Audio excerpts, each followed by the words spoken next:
అందరికీ నమస్కారం. సంతోషం ఫిల్మ్స్ కి స్వాగతం. ఈరోజు సినిమా విషయాలు తెలుసుకునే ముందు సంతోషం సురేష్ యూట్యూబ్ ఛానల్ ని, సంతోషం అప్డేట్స్ యూట్యూబ్ ఛానల్ ని, ఈ రెండు ఛానల్ ని సబ్స్క్రైబ్ చేసుకోండి. మరి ఈరోజు సినిమా విషయాలు ఏంటో ఇప్పుడు మనం చూసేద్దాం. Dress కట్సీ by KLM fashion mall. మన బ్రహ్మాజీ గారు హార్ట్ టచింగ్ అనిపించింది బాబుజీ.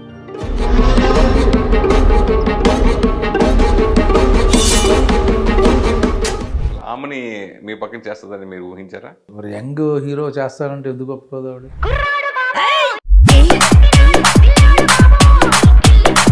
ఈ మధ్యన ఇప్పుడు మన విశ్వక్సేన్ ఫంక్షన్ కి పృథ్వీ వచ్చి మాట్లాడటం, 150 ఉన్నాయి మేకలు. లాస్ట్ సినిమా అయిపోయి ఇంకో సీన్ ఉంది. నా బాంబర్దులు రాగానే నన్ను రిలీజ్ చేస్తారు. కరెక్ట్ గా లెక్కేస్తే 11 ఉన్నాయి.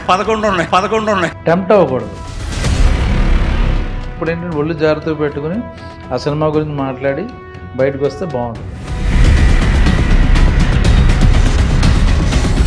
ఆ రోజు పొద్దుకు మాట్లాడడం తప్ప యాక్చువల్గా. మాట్లాడకుండా ఉంటే బాగుంటుంది. ఎందుకంటే అది సినిమా ఫంక్షన్ కాబట్టి సినిమా గురించి మాట్లాడి ఆ హీరోని పొగిడి సరిపోతుంది. ఆ ఎఫెక్ట్ కొట్టిందంటారు అయితే దానికి? కాదు కదా, అది సినిమా బాగుండాలి. దాని గురించి సినిమా బాగాలేదు కాబట్టి బాగాలేదు. బట్ దానివల్ల అనవసరంగా ఈ బాయ్కాట్ మా మాటలు ఎందుకు?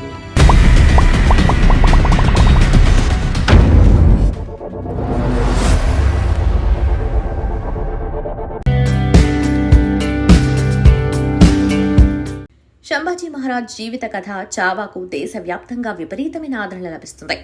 ఆ పోరాట యోధుడి కథను ప్రేక్షకుల హృదయాలను హత్తుకునేలా చూపించారు దర్శకుడు లక్ష్మణ్ ఉటేకర్. మరాఠా సామ్రాజ్యాన్ని పరిపాలించిన రెండో పాలకుడి పాత్రలో వికీ కౌశల్ తన నటనకు ప్రశంసలు అందుకుంటున్నారు. ఈ సినిమా దేశవ్యాప్తంగా అందరికీ మరింత చేరువ కావాలనే ఉద్దేశంతో పలు రాష్ట్రాల ప్రభుత్వాలు దీనికి పన్ను మినహాయింపునిచ్చాయి. చావాకు మధ్యప్రదేశ్ ప్రభుత్వం తాజాగా పన్ను మినహాయింపును ప్రకటించింది. ఛత్రపతి శివాజీ జయంతి సందర్భంగా ఈ ప్రకటన చేసింది. మధ్యప్రదేశ్ ముఖ్యమంత్రి మోహన్ యాదవ్ ఎక్స్ వేదికగా ఈ విషయాన్ని వెల్లడించారు. ఈ సినిమాకు ఆదరణ దక్కాలని పేర్కొన్నారు. అలాగే గోవాలోనూ ఈ సినిమాకు పన్ను మినహాయింపిస్తున్నట్టు ఆ ప్రభుత్వం ప్రకటించింది. ఇక మహారాష్ట్రలోనూ ఈ సినిమాకు పన్ను మినహాయింపు కలిగించాలని వస్తున్న విజ్ఞప్తుల గురించి ఆ రాష్ట్ర ముఖ్యమంత్రి దేవేంద్ర ఫడ్నవీస్ సానుకూలంగా స్పందించారు. ఛత్రపతి సంభాజీ మహారాజ్ జీవితంపై గొప్ప సినిమా తీసినందుకు నేను సంతోషంగా ఉన్నాను. ఇంకా ఈ సినిమాను చూడలేదు. చరిత్రను ఎక్కడా వక్రీకరించకుండా దీన్ని తెరకెక్కించారు. ఈ సినిమాను ప్రజల్లోకి తీసుకువెళ్ళడానికి సాధ్యమైనంత వరకు ప్రయత్నిస్తాం అని ఆయన తెలిపారు. పెయింట్ చిత్రంలో ఫలక్ అలీ పాత్రలో నటించి ప్రేక్షకులకు చేరువయ్యారు నటి కీర్తి కులారి. ఆ సినిమా సమయంలో తాను ఎన్నో ఇబ్బందులు ఎదుర్కొన్నారని తాజాగా ఇచ్చిన ఇంటర్వ్యూలో ఆమె తెలిపారు. ముఖ్యంగా గుర్తింపు విషయంలో తాను బాధపడినట్లు చెప్పారు. చిత్రీకరణ, ప్రమోషన్స్ ఎవరూ తనకు సరైన వివరణ ఇవ్వలేదని అన్నారు. అమితాబ్ తర్వాత ఆ సినిమా విశేషమైన ఆదరణను సొంతం చేసుకున్న వ్యక్తి తాప్సీ మాత్రమేనని చెప్పారు. ఇండస్ట్రీలో చిన్న పెద్ద తేడాలుండవని, నటీనటులందరినీ ఒకేలా ట్రీట్ చేస్తారనే అభిప్రాయం నాదే. గతంలో నేను వర్క్ చేస్తున్న సినిమాల్లో అలాంటి భేదాభిప్రాయాలు చూడలేదు. ఆ సినిమా సెట్స్లో అందరూ కలిసికట్టుగా ఉండేవాళ్లం. పెయింట్ చిత్రం చిత్రీకరణ సమయంలో నేను ఎన్నో ఇబ్బందులు ఎదుర్కొన్నా. ఇండస్ట్రీలో పరిస్థితులు ఎలా ఉంటాయో అప్పుడే అర్థం చేసుకున్నా. సినిమా ట్రైలర్ విడుదలైనప్పుడు చూసి ఎంతో బాధపడ్డా. ఎందుకంటే అందులో మొత్తం సీన్స్ అమితాబ్, తాప్సీవే ఉన్నాయి. సినిమా కోసం నేను ఎంతలా వర్క్ చేశానో తెలుసు నాకు అని సర్ది చెప్పుకున్నా. ఈ సినిమా రచయిత సుజిత్ నా బాధను అర్థం చేసుకున్నారు. బాధపడకు, సినిమా పూర్తి కానివ్వు, నీకు రావాల్సిన గుర్తింపు వస్తుందిలే అని ధైర్యం చెప్పారు. ప్రమోషన్స్లోనూ ఇలాంటి పరిస్థితులే ఎదుర్కొన్నా. అందరూ తాప్సీపైనే ఫోకస్ పెట్టేవాళ్లు. ఇదంతా PR స్ట్రాటజీ అని అర్థం చేసుకోవడానికి నాకు చాలా సమయం పట్టింది. ఎందుకంటే PRకు నేను దూరం. నా వర్క్ పై నాకు పూర్తి నమ్మకం. ప్రేక్షకులు తప్పకుండా నన్ను ఆదరిస్తారని నమ్మాను. ఆ సినిమా తర్వాత PR గేమ్ పై ఫోకస్ పెట్టా అని కీర్తి తెలిపారు. ఈ సంక్రాంతికి ఫ్యామిలీ ఆడియన్స్ ను ఆకట్టుకున్నారు కథానాయకుడు వెంకటేష్. ఆయన హీరోగా అనిల్ రావిపూడి దర్శకత్వంలో వచ్చిన సంక్రాంతికి వస్తున్నాం సినిమా మంచి విజయాన్ని సొంతం చేసుకుంది. ఈ చిత్రం OTTలోకి ఎప్పుడొస్తుందా అని సినీ ప్రియులంతా ఆసక్తిగా చూస్తున్నారు. ఈ నేపథ్యంలో ZEE5 ఈ సినిమాపై పెట్టిన పోస్ట్ ఆకట్టుకుంటోంది. దీన్ని డిజిటల్ OTT హక్కులను ప్రముఖ OTT సంస్థ ZEE5 కొనుగోలు చేసిన విషయం తెలిసిందే. తాజాగా ఈ సినిమాపై ZEE5 సరదా పోస్ట్ పెట్టింది. ఏమండోయ్, వాళ్ళు వస్తున్నారు, మరిన్ని వివరాలు కూసింత చమత్కారం కోసం వేచి చూడండి, త్వరలోనే మరిన్ని వివరాలను ప్రకటిస్తాం అని పోస్ట్ పెట్టింది. దీంతో ఈ సినిమా OTTపై త్వరలోనే అధికారిక ప్రకటన వచ్చే అవకాశం ఉందని అభిమానులు ఆశిస్తున్నారు. తొలుత అనుకున్న ఒప్పందం ప్రకారం ఫిబ్రవరి 2వ వారంలో ఈ మూవీ ఓటీటీలో స్ట్రీమింగ్కు రావాల్సి ఉంది. అయితే దీనికి ఊహించని స్పందన రావడంతో ఓటీటీ తేదీలో మార్పులు చేసినట్టు తెలుస్తుంది. ఇటీవల కూడా ఈ సినిమా గురించి జీ5 పోస్ట్ పెట్టిన విషయం తెలిసిందే. ఆ పోస్ట్కు ఓటీటీ కన్నా ముందే టీవీలో అంటూ హ్యాష్ ను జోడించింది. దీంతో ఈ సినిమా టీవీలో వచ్చిన తర్వాత ఓటీటీలోకి రానుందని స్పష్టమైంది. తాజాగా జీ5 పెట్టిన పోస్ట్ టీవీలో టెలికాస్ట్ గురించా లేదంటే ఓటీటీ గురించా అనేది ఆసక్తికరంగా మారింది. బాలీవుడ్ ప్రముఖ నటుడు సైఫ్ అలీ ఖాన్ తనయుడు ఇబ్రహీం అలీ ఖాన్ తెరంగేట్రానికి రంగం సిద్ధమైన సంగతి తెలిసిందే. ఆయన హీరోగా రూపొందిన నాదానియాన్ నేరుగా ఓటీటీలోనే విడుదల కానుంది. ఈ మూవీ నెట్ఫ్లిక్స్ లో మార్చి 7 నుంచి స్ట్రీమింగ్ కానుంది. ఈ వివరాలు ప్రకటిస్తూ సదరు ఓటీటీ సంస్థ స్పెషల్ వీడియో విడుదల చేసింది. క్లాస్ రూమ్ కి సంబంధించిన సన్నివేశం అది. రొటీన్ కు భిన్నంగా ప్రేమంటే ఏంటో చెప్పమని లెక్చరర్ అడిగితే హీరో తనదైన శైలిలో వివరిస్తాడు. అతని మాటలకు హీరోయిన్ ఆకర్షితమవుతుంది. షౌనా గౌతమ్ దర్శకత్వం వహించిన ఈ సినిమాలో శ్రీదేవి తనయ ఖుషీ కపూర్ హీరోయిన్, సునీల్ శెట్టి, దియా మిర్జా, మహిమా చౌదరి తదితరులు కీలక పాత్రలు పోషించారు. కాలేజ్ నేపథ్యంలో సాగే విభిన్న ప్రేమ కథతో ఈ చిత్రాన్ని రూపొందించినట్టు ప్రచార చిత్రాలు చూస్తే అర్థమవుతుంది. ఈ హిందీ చిత్రం ఏ భాషలో స్ట్రీమింగ్ అవుతుందో నెట్ఫ్లిక్స్ ప్రకటించలేదు. సినిమాల్లో పాటలతోనే కాకుండా వరుస లైవ్ మ్యూజికల్ కాన్సర్ట్స్ తో సంగీత ప్రియులను అలరిస్తున్నారు ప్రముఖ గాయని శ్రేయా ఘోషల్. గతేడాది నవంబర్లో హైదరాబాద్ వేదికగా తన బృందంతో కలిసి లైవ్ కాన్సర్ట్ నిర్వహించిన ఆమె త్వరలో చెన్నై, కోయంబత్తూర్లో జరగనున్న ఈవెంట్స్ లో పాల్గొననున్నారు. ఈ సందర్భంగా చెన్నైలో జరిగిన ప్రెస్ మీట్ లో ఆమె పాల్గొన్నారు. మ్యూజిక్ అంటే తనకెంతో ఇష్టమని అన్నారు. ఎన్నో ఏళ్లుగా ప్రేక్షకులు తన పాటలను విశేషంగా ఆదరించడం సంతోషంగా ఉందని చెప్పారు. మిగిలిన అన్ని భాషలతో పోలిస్తే మలయాళం, తమిళంలో పాటలు పాడటమే తనకు ఒకంత కష్టంగా ఉంటుందని తెలిపారు. ఆయా భాషల్లో పాటలు పాడేందుకు కాస్త ఎక్కువగా సమయం తీసుకుంటారని అన్నారు. అనంతరం ఆమె అభిమానుల కోసం మున్బేవా ఎన్ అన్బేవా పాటను ఆలపించారు. చెన్నై వేదికగా మార్చి 1వ తేదీన, కోయంబత్తూర్లో మార్చి 15వ తేదీన ఆమె కాన్సర్ట్ జరగనుంది. సరిగమ విజేతగా కెరీర్ను ఆరంభించిన శ్రేయా ఘోషల్ హిందీ, బెంగాలీ, పంజాబీతో పాటు దక్షిణాది భాషల్లోనూ ఎన్నో పాటలు ఆలపించారు. బాలీవుడ్లో తెరకెక్కిన ఎన్నో చిత్రాల్లో తన పాటలతో ప్రేక్షకుల్ని విశేషంగా అలరించారు. Devdas, 3 idiots, Delhi 6, Dabangg, student of the year, Ramleela, Aashiqui 2, Krrish, Baaghi 2, Padmaavat, Do Patti, baby John చిత్రాల్లో ఆమె పాడిన పాటలు ఎంతగానో ఆకట్టుకున్నాయి. కేవలం బాలీవుడ్లోనే కాకుండా దక్షిణాది భాషల్లో సైతం శ్రేయ తన స్వరాన్ని వినిపించారు. తమిళంలో ఆమె ఆలపించిన మున్బేవా, అన్ పేరై సొల్లుం, అమ్మడి అమ్మడి వంటి పాటలు విశేషంగా అలరించాయి. చావాలో మొఘల్ చక్రవర్తి ఔరంగజేబ్గా నటించి విశేష ఆదరణ పొందారు నటుడు అక్షయ్ ఖన్నా. ఈ సినిమా సక్సెస్ లో భాగంగా తాజాగా ఆయన ఓ ఆంగ్ల వెబ్సైట్ కు ఇంటర్వ్యూ ఇచ్చారు. చిన్న వయసులోనే బట్టతలు రావడం గురించి మాట్లాడారు. టీనేజ్ లో ఉన్నప్పుడు జుట్టు రాలిపోవటం మొదలైందని, దానివల్ల ఎన్నో సమస్యలు ఎదుర్కొన్నారని అన్నారు. మానసికంగా కుంగుబాటుకు లోనయ్యానని తెలిపారు. 19 ఏళ్లకి నాకు జుట్టు రాలిపోవటం మొదలైంది. ఏం జరుగుతుందో అర్థం కాక ఆ రోజుల్లో కుంగిపోయేవాణ్ణి. బాధగా అనిపించేది. కొంతకాలానికి సమస్య అర్థమైంది. బట్టతల గురించి తెలుసుకున్నాక మానసికంగా కాస్త నిదానించినప్పటికీ లుక్స్ విషయంలో ఇబ్బంది పడుతూనే ఉన్నా. సినీ పరిశ్రమలో లుక్స్కే ఎంతో ప్రాధాన్యత ఇస్తారు. అంత చిన్న వయసులో జుట్టు లేకుండా కనిపించడం నన్ను మానసికంగా చంపేసింది అని అక్షయ్ ఆవేదన వ్యక్తం చేశారు. నటుడు వినోద్ ఖన్నా తనయుడిగా అక్షయ్ ఇండస్ట్రీలో కడుగుపెట్టారు. తాల్, దిల్ చాతా హై, హల్చల్, రేస్ చిత్రాల్లో నటించి గుర్తింపు తెచ్చుకున్నారు. 2022లో విడుదలైన దృశ్యం 2లో పోలీసు అధికారి పాత్రలో నటించి ప్రేక్షకులను అలరించారు. ఆ సినిమా తర్వాత ఆయన నటించిన చిత్రమే చావా. సంభాజీ మహారాజ్ను చిత్రహింసలు పెట్టిన మొఘల్ చక్రవర్తి ఔరంగజేబ్ పాత్రలో ఆయన నటన ప్రేక్షకులను విశేషంగా ఆకట్టుకుంది. సినీ నటి రకుల్ ప్రీత్ సింగ్ బాలీవుడ్ నిర్మాత జాకీ భగ్నానీని పెళ్లాడి వైవాహిక బంధంలోకి అడుగుపెట్టిన సంగతి తెలిసిందే. కొద్దిమంది బంధుమిత్రుల సమక్షంలో వీరి పెళ్లి జరిగింది. పెళ్లికి వచ్చిన అతిథులు సెల్ ఫోన్లు వెంట తీసుకురావద్దని కండిషన్ పెట్టారు. ఈ అంశంపై తాజాగా ఓ ఇంటర్వ్యూలో రకుల్ స్పందించారు. పెళ్లి ఫోటోలు, వీడియోలు బయటకు వస్తాయనే భయంతో ఫోన్లను నిరాకరించామనే ప్రచారం జరిగిందని, అందులో వాస్తవం లేదని రకుల్ స్పష్టం చేసింది. వివాహ వేడుకను సింపుల్ గా జరపాలి అనుకున్నామని, అందుకే కొంతమంది సన్నిహితులను మాత్రమే పెళ్లికి ఆహ్వానించామని చెప్పారు. పెళ్లికి సంబంధించిన మధుర క్షణాలను అతిథులు కూడా ఆస్వాదించాలనే ఉద్దేశంతోనే నో ఫోన్ కండిషన్ పెట్టామని తెలిపారు. తన దృష్టిలో విలాసం కంటే సౌకర్యమే ముఖ్యమని అన్నారు. పెళ్లి తర్వాత ఫోటోలను తామే మీడియాకు విడుదల చేశామని తెలిపారు. సినిమాల విషయానికి వస్తే రకుల్ తాజా చిత్రం మేరే హస్బెండ్ కి బీవీ ఈ నెల 21న విడుదల కాబోతుంది. బాలీవుడ్ డైరెక్టర్ సనోజ్ మిశ్రా తన సినిమాలో మోనాలిసాకి హీరోయిన్ అవకాశం ఇస్తానని ప్రకటించాడు. ఆ వెంటనే మణిపూర్ నేపథ్యంలో ఆయన రూపొందించే సినిమాకి మోనాలిసా సంతకం కూడా చేసింది. ఈ సినిమా కోసం ఆమె ప్రస్తుతం యాక్టింగ్ పై శిక్షణ పొందుతుంది. ఈ క్రమంలో దర్శకుడు మనోజ్ మిశ్రా ఆమెతో చనువుగా ఉంటూ ఆమెకు సంబంధించిన అన్ని పనులు దగ్గరుండి చూసుకుంటున్నాడు. అయితే మోనాలిసాతో సనోజ్ మిశ్రా చనువుగా ఉండటంపై బాలీవుడ్ నిర్మాత జితేంద్ర నారాయణ్ సింగ్ అభ్యంతరం వ్యక్తం చేశారు. మోనాలిసాను సనోజ్ మిశ్రా పబ్లిసిటీ కోసం వాడుకుంటున్నాడని, ఆమెను ట్రాప్ చేస్తున్నాడంటూ సంచలన ఆరోపణలు చేశారు. దీనిపై మిశ్రా స్పందిస్తూ మోనాలిసా తన కూతురు లాంటిదని, ఆమెకు తన కూతురు వయసు ఉంటుందని, ఆమెను తను వేధించడం లేదని, ఇష్టపూర్వకంగానే సినిమాలో నటిస్తుందని చెప్పుకొచ్చారు. మోనాలిసా ఆర్థిక పరిస్థితి దృష్ట్యా తానే యాక్టింగ్లో శిక్షణ ఇప్పిస్తున్నట్లుగా పేర్కొన్నాడు. దీనిపై నిర్మాత జితేంద్ర నారాయణ్ మరోసారి తీవ్ర వ్యాఖ్యలు చేశారు. మోనాలిసా విషయంపై దర్శకుడు నిర్మాత మధ్య మాటల యుద్ధం జరుగుతూ ఉండటంతో తన మొదటి సినీ ప్రాజెక్టుపై మోనాలిసా ఆందోళన చెందుతోంది.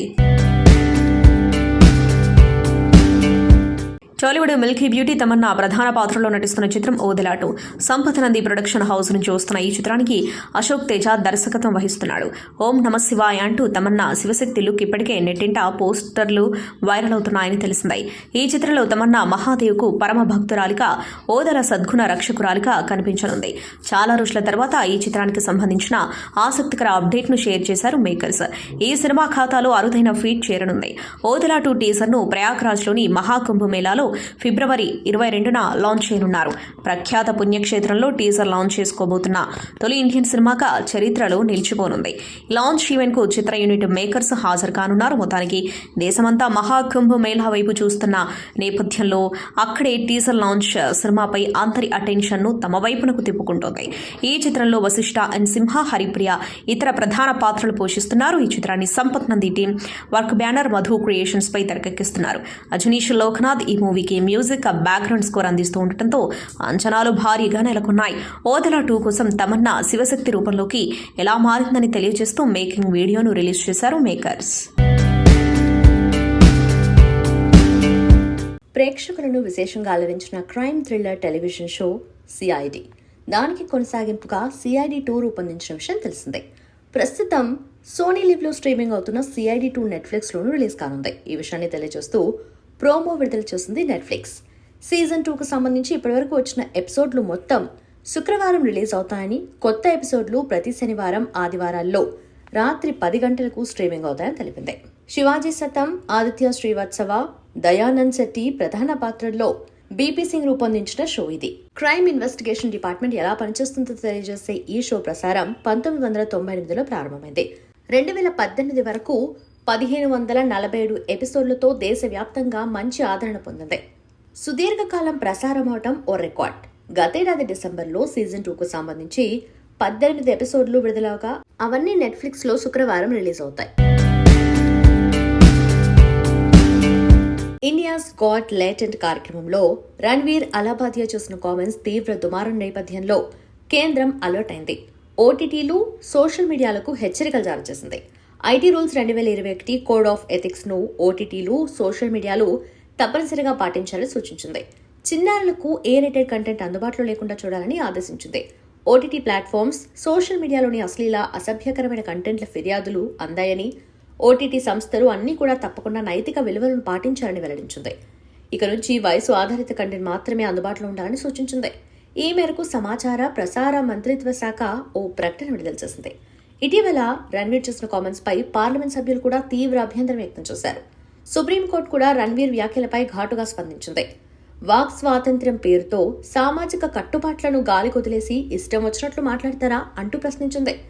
ఈ క్రమంలోనే సోషల్ మీడియాలో అశ్లీల కంటెంట్ను నియంత్రించడానికి ఏవైనా చర్యలు తీసుకునే యోచనలో ఉన్నారా అని సుప్రీం కేంద్రాన్ని ప్రశ్నించింది.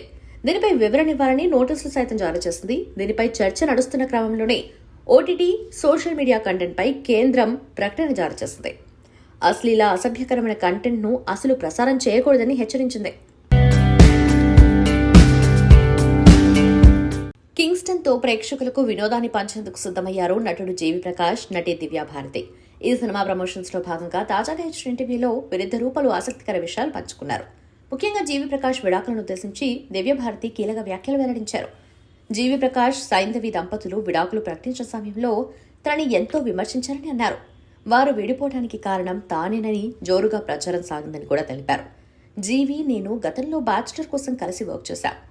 ఆ సినిమాలో మా జంట కెమిస్ట్రీకి ప్రేక్షకుల నుంచి విశేష ఆదరణ లభించింది. ఆ సినిమా చూసి మేమిద్దరం రిలేషన్లో ఉన్నామని ఎంతో మంది తప్పుగా అనుకున్నారు. ఈ క్రమంలోనే గతేడాది జీవి ప్రకాష్ సైంధవి విడాకులు ప్రకటించిన సమయంలో ఎంతో మంది నాకు సందేశాలు పంపారు.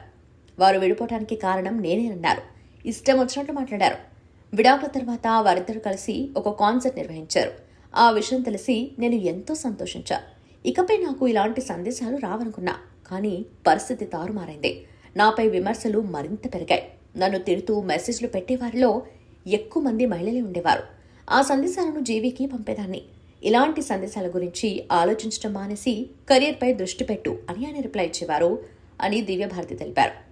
ఇదే విషయంపై జీవి ప్రకాష్ సైతం మాట్లాడారు. దివ్యతో నేను పలు ప్రాజెక్టుల కోసం కలిసి వర్క్ చేశాను. మా మధ్య మంచి స్నేహబంధం ఉంది.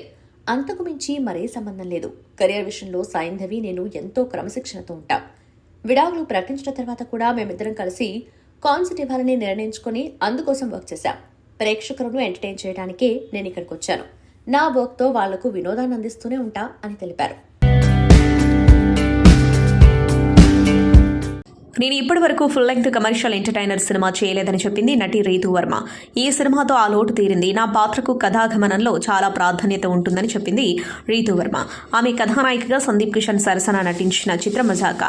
త్రినాథరావు నక్కిన దర్శకుడు. ఈ నెల 26న ప్రేక్షకుల ముందుకు రానుంది. ఈ సందర్భంగా రీతూ వర్మ మాట్లాడుతూ మజాకా సినిమాలో కావలసినంత వినోదంతో పాటు హృదయాన్ని కదిలించే భావోద్వేగాలుంటాయని తెలిపింది. ఆమె మాట్లాడుతూ ఈ సినిమాలో నేను కాలేజ్ అమ్మాయి పాత్రలో కనిపిస్తానని చెప్పింది. బాలీవుడ్ నటుడు విక్కీ కౌశల్ ప్రధాన పాత్రలో వచ్చిన తాజా చిత్రం చావా. రష్మిక మందన హీరోయిన్ గా నటించగా లక్ష్మణ్ ఉటేకర్ దర్శకత్వం వహించారు. ఫిబ్రవరి 14న ప్రేక్షకుల ముందుకొచ్చిన ఈ చిత్రం సూపర్ హిట్ టాక్ తో దూసుకెళ్తోంది. ఇప్పటికే 150 కోట్లకు పైగా వసూళ్లను రాబట్టిన ఈ చిత్రం 200 కోట్ల దిశగా దూసుకెళ్తుంది. అయితే ఈ సినిమా కథ మొదట సూపర్ స్టార్ మహేష్ బాబు దగ్గరకు వచ్చినట్లు తెలుస్తోంది. ఈ మూవీ దర్శకుడు లక్ష్మణ్ ఉటేకర్ సంభాజీ పాత్ర కోసం మొదట మహేష్ బాబును సంప్రదించినట్లు తెలుస్తోంది.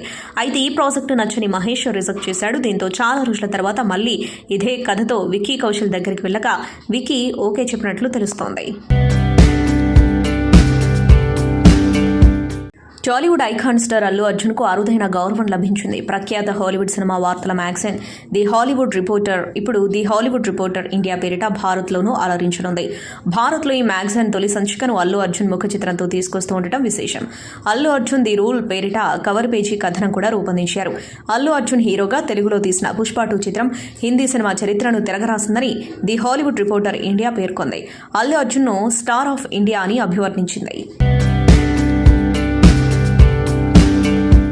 ఒంటరితనం చాలా కష్టమని ప్రముఖ నటి సమాంతా ఋతుప్రభు చెప్పారు. అయితే తాను మాత్రం ఒంటరిగా ఉండేందుకు ఇష్టపడతానని చెప్పుకొచ్చారు. 3 రోజుల పాటు అందరికీ దూరంగా ఒంటరిగా మౌనంగా గడిపానని తెలిపారు. ఫోన్, సోషల్ మీడియా, షూటింగ్ అన్నింటినీ పక్కన పెట్టి తనతో తాను మాత్రమే ఉన్నట్లు వివరించారు. 3 రోజులు మాత్రమే కాదు, ఎన్ని రోజులు ఉండమన్నా అలా ఉంటానని పేర్కొంటూ ఇన్స్టాలో పోస్ట్ పెట్టారు. మీరు కూడా ఇలా ఉండడానికి ప్రయత్నించండి అంటూ తన అభిమానులకు సూచించారు. మనతో మనం ఒంటరిగా ఉండటం కష్టమైన విషయాల్లో ఒకటి, భయంకరమైనది. కానీ ఇలా మౌనంగా ఉండడాన్ని నేను ఇష్టపడతాను. మిలియన్ సార్లు ఇలా ఒంటరిగా గడపమని చెప్పినా ఉంటాను అంటూ పోస్టులో వెల్లడించారు. అగ్ర కథానాయకుడు young tiger NTR, Kannada star దర్శకుడు కేజీఎఫ్, సలార్ చిత్రాల ఫేమ్ ప్రశాంత్ నీల్ కాంబోలో ఓ సినిమా రాబోతున్న విషయం తెలిసిందే. #ఎన్టీఆర్ నీల్ అనే వర్కింగ్ టైటిల్తో రాబోతున్న ఈ సినిమాను పుష్ప 2తో సూపర్ హిట్ అందుకున్న మైత్రి మూవీ మేకర్స్ నిర్మిస్తూ ఉండగా రుక్మిణి వసంత్ కథానాయికగా నటించబోతున్నట్లు సమాచారం. ఇప్పటికే పూజా కార్యక్రమాలు పూర్తి చేసుకున్న ఈ చిత్రం షూటింగ్ ఎప్పుడు స్టార్ట్ చేస్తుందా, ఎప్పుడు అప్డేట్లు వస్తాయా అని అటు అభిమానులతో పాటు ప్రేక్షకులు ఎదురు చూస్తున్నారు. ఈ క్రమంలోనే మూవీ షూటింగ్ కి సంబంధించి అప్డేట్ ని మేకర్స్ పంచుకున్నారు. ఈ సినిమా రెగ్యులర్ షూటింగ్ గురువారం నుంచి ప్రారంభమైనట్లు చిత్ర బృందం ప్రకటించింది. ఈ సందర్భంగా షూటింగ్ లో ప్రశాంత్ నీల్ యాక్షన్ ఎపిసోడ్ తెరకెక్కిస్తున్నప్పుడు తీసిన ఫోటోను చిత్ర బృందం పంచుకుంది. ఈ ఫోటో రామోజీ ఫిల్మ్ సిటీలో జరుగుతున్న ఈ భారీ యాక్షన్ ఎపిసోడ్ లో దాదాపు 1000 మందికి పైగా జూనియర్ ఆర్టిస్టులు పాల్గొన్నట్లు తెలుస్తోంది. మరోవైపు ఈ షెడ్యూల్లో ఎన్టీఆర్ పాల్గొనడం లేదు. పెళ్లి సందడి సినిమాతో టాలీవుడ్లోకి ఎంట్రీ ఇచ్చిన శ్రీలీల జెట్ స్పీడ్తో పలు చిత్రాల్లో నటించింది. స్టార్ హీరోల సరసన కూడా నటించింది. అయితే మధ్యలో కొన్ని ఫ్లాప్లు రావడంతో ఆమె స్పీడ్ కొంచెం తగ్గింది. పుష్ప 2 సినిమాలోని ఐటమ్ సాంగ్తో ఆమె మళ్లీ పుంజుకుంది. కొత్త ఆఫర్లు ఆమె తలుపు తడుతున్నాయి. తెలుగులో ఆమె ఒక్కో సినిమాకు 3 కోట్లు తీసుకుంటుందనే టాక్ ఉంది.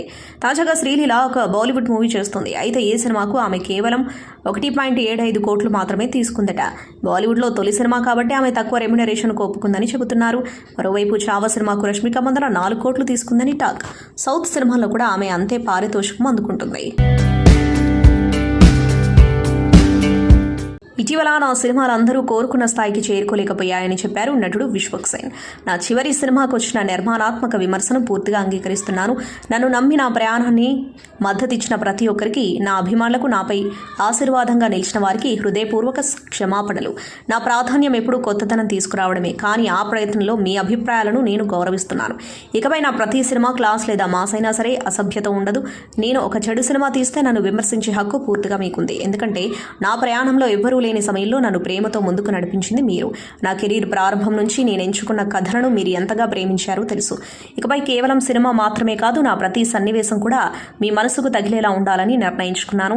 అంతేకాకుండా నా మీద విశ్వాసం ఉంచిన ప్రొడ్యూసర్స్, డిస్ట్రిబ్యూటర్స్ అందరికీ నా కృతజ్ఞతలు తెలియజేస్తున్నాను. అలాగే నా కథానాయకులు, దర్శకులు, రచయితలు, నా వెన్నెముకగా నిలిచి నన్ను మలిచిన ప్రతి ఒక్కరికి నా హృదయపూర్వక ధన్యవాదాలు. మీ అందరి నిర్మాణాత్మక విమర్శలకు ధన్యవాదాలు. త్వరలోనే మరొక బలమైన కథతో ముందుకొస్తాను. నా మంచి చెడు కాలాల్లో నన్ను నమ్మి నిలబెట్టుకున్న ప్రతి ఒక్కరికి కృతజ్ఞతలు. మీ మద్దతు నాకెంతో ప్రాముఖ్యం. ఇట్లు మీ విశ్వక్ సేన్ అంటూ రాసుకొచ్చాడు. సస్పెన్స్, థ్రిల్లింగ్ అంశాలతో ఎన్నిసార్లు చూసినా మళ్లీ మళ్లీ చూడాలి అనిపించే సినిమాలు కొన్ని ఉంటాయి.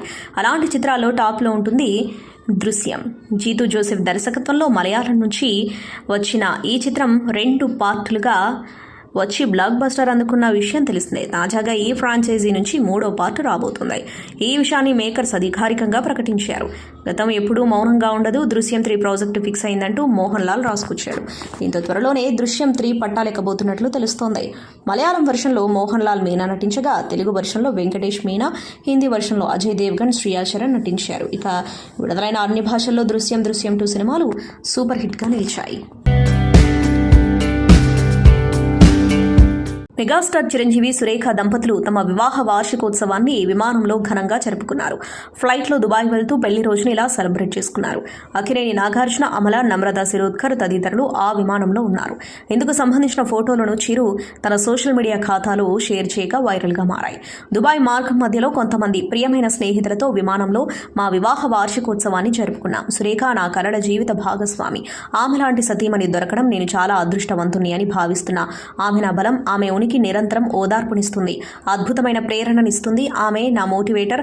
Thank you soulmate. మీ అద్భుతమైన శుభాకాంక్షల కోసం స్నేహితులు, అభిమానులు, కుటుంబ సభ్యులు, శ్రేయోభిలాషులందరికీ ధన్యవాదాలు. ఆశీర్వదించండి అంటూ చిరు ఎక్స్ వేదికగా పోస్ట్ పెట్టారు. దర్శకుడు పూరి జగన్నాథ్ ప్రస్తుతం ఒక సాలిడ్ కంబ్యాక్ కోసం ఎదురు చూస్తున్న విషయం తెలిసింది. ఆయన లేటెస్ట్ ప్రాజెక్టుకు సంబంధించి ఒక సాలిడ్ న్యూస్ బయటకు వచ్చింది. పూరి జగన్నాథ్, గోపీచంద్ కాంబోలో వచ్చిన సూపర్ హిట్ చిత్రం గోలీమార్. ప్రియమణి కథానాయికగా నటించగా బెల్లంకొండ సురేష్ బాబు ఈ సినిమాని నిర్మించారు. 2010లో విడుదలైన ఈ చిత్రం మంచి విజయాన్ని అందుకోవడమే కాకుండా గోపీచంద్ కెరీర్లో మర్చిపోలేని చిత్రంగా మిగిలింది. పోలీస్ మాఫియా బ్యాక్డ్రాప్లో వచ్చిన ఈ చిత్రంలో గంగారాం అనే పోలీస్ పాత్రలో ఆకట్టుకున్నాడు గోపీచంద్. అయితే ఈ సినిమా వచ్చి 15 ఏళ్లవుతున్న తర్వాత ఈ సినిమాకు పూరి జగన్నాథ్ సీక్వెల్ ప్లాన్ చేస్తున్నట్లు తెలుస్తోంది. ఇప్పటికే ఈ ప్రాజెక్టుకు సంబంధించిన స్క్రిప్ట్ పనులు కూడా పూర్తయినట్లు తెలుస్తోంది. గోపీచంద్ కూడా ఈ ప్రాజెక్టుపై ఆసక్తిగా ఎదురు చూస్తున్నట్లు తెలుస్తోంది. మరోవైపు ఈ సీక్వెల్ ని కూడా బెల్లంకొండ సురేష్ నిర్మించబోతున్నట్లు తెలుస్తుంది. కాగా దీనిపై అధికారిక ప్రకటన రావాల్సి ఉంది. వర్స్టైల్ యాక్టర్ బ్రహ్మాజీ లీడ్ రోల్లో ఒకరిగా ఆమని, బలకం సుధాకర్ రెడ్డి, ధన్య బాలకృష్ణ, మణి ఏగుర్ల, అవసరాల శ్రీనివాస్ కీలక పాత్రలు పోషిస్తున్న డార్క్ కామెడీ డ్రామా బాబు. ఈ చిత్రానికి దయా దర్శకత్వం వహిస్తున్నారు. Comrade film factory, Adheera productions banners పై రాజు, సిహెచ్ భానుప్రసాద్ రెడ్డి నిర్మిస్తున్నారు. ఇప్పటికే ఈ సినిమా ప్రమోషనల్ కంటెంట్ కి మంచి రెస్పాన్స్ వచ్చింది. ఈ సినిమా ఫిబ్రవరి 21న ప్రేక్షకుల ముందుకొచ్చింది. ఈ సందర్భంగా బ్రహ్మాజీ విలేకరుల సమావేశంలో సినిమా విశేషాల్ని పంచుకున్నారు. బాపు జర్నీ ఎలా స్టార్ట్ అయింది అని అంటే ఆయన మాట్లాడుతూ 2 ఏళ్ల క్రితం కథ చెప్పారు డైరెక్టర్ పాయింట్ చాలా కొత్తగా ఉంది, క్యారెక్టర్ కూడా డిఫరెంట్గా ఉంది, ఒరిజినల్గా కనిపించే అవకాశం ఇచ్చే స్క్రిప్ట్. అయితే దీనికి బడ్జెట్ లేదు, ఎలా చేద్దామనే చర్చ జరుగుతున్నప్పుడు నాకు రెమ్యునరేషన్ వద్దు, లాభాలు వస్తే కొంత మనీ ఇమ్మని చెప్పి అలా స్టార్ట్ చేశాం. తర్వాత అందరూ తగ్గించి చేయడం, లొకేషన్లో క్యారవన్ లేకుండా అదే ఊర్లో ఉంటూ అక్కడే సర్దుకుపోవడంతో ఇది చేయగలిగాం. ఇది సాధ్యపడిందని ఆయన అన్నారు. ఇక కథలో నచ్చిన ఎలిమెంట్ ఏంటంటే చాలా యూనిక్ కాన్సెప్ట్. రైతులు ఆత్మహత్య చేసుకుంటే ప్రభుత్వం నష్టపరిహారం ఇస్తుంది. అలా నా క్యారెక్టర్ సూసైడ్ కి ట్రై చేసినప్పుడు ఏమవుతుందనేది సినిమాలో చూడాలని ఆయన అన్నారు. అంతా పూర్తయి ఫైనల్ కాపీ చూసినప్పుడు సినిమా చాలా బాగుంది అనిపించిందన్నారు. ఇప్పుడు చిన్న సినిమాలకు ఓటీటీ అవ్వడం లేదు, కానీ మా అదృష్టం ఈ సినిమాని హాట్‌స్టార్ వాళ్ళు తీసుకున్నదే టైటిల్ రోల్. కథలో ఆయనే మెయిన్. ఆ క్యారెక్టర్ తో ఆడియన్స్ చాలా కనెక్ట్ అవుతారని బ్రహ్మాజీ అన్నారు. సంతోషం సురేష్ యూట్యూబ్ ఛానల్ ద్వారా ఎక్స్క్లూజివ్ ఇంటర్వ్యూని, ఎక్స్క్లూజివ్ లైవ్ షోస్ ని, ఎప్పటికప్పుడు కొత్త కొత్త విశేషాలను మీకు అందించడం జరుగుతుంది. మీ మొబైల్ యూట్యూబ్కి వెళ్ళి సంతోషం సురేష్ అని టైప్ చేయండి, అలాగే సంతోషం అప్డేట్స్ అని టైప్ చేయండి. ఈ 2 ఛానల్ని సబ్స్క్రైబ్ చేసుకోండి, ఎప్పుడు అప్పుడే చూసేయండి. Thank you. Dress కట్సీ by KLM fashion mall.